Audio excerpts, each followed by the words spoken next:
என் உடலில் ஒரு காயம் வந்துவிட்டால் என்னால் அழாமல் இருக்க முடியுமா அம்மா?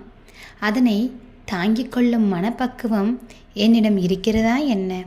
அழுங்காமலும் குலுங்காமலும் வார்த்தைகளால் மனம் ரணமாகி தங்க ஊசி என்று என் கண்ணை நான் குத்திக்க முடியுமா என்று நீ கேட்கிறாய். வாழ்வில் வேண்டுதல் வேண்டாமை எல்லாமே என் மனதை பொறுத்தே அமைகிறது.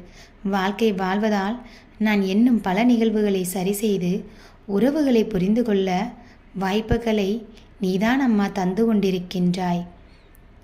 இப்படி ஒரு வாய்ப்புகளை புரிந்து நான் வாழவில்லை என்று நீ நினைக்கிறாயா? வாழ்வில் புரிந்து கொண்டால் என் வாழ்க்கை அர்த்தம் உள்ளதாக மாறும் என்று நினைக்கிறேன். ஆனால் என் மனம் காயப்பட்டு விட்டது. என் மனதை தெளிவாக மாற்றக்கூடிய சக்தியை நீ கொடு என்று கேட்கிறாய். நிச்சயமாக நான் நல்லதை நடத்துவேன் தங்கமே.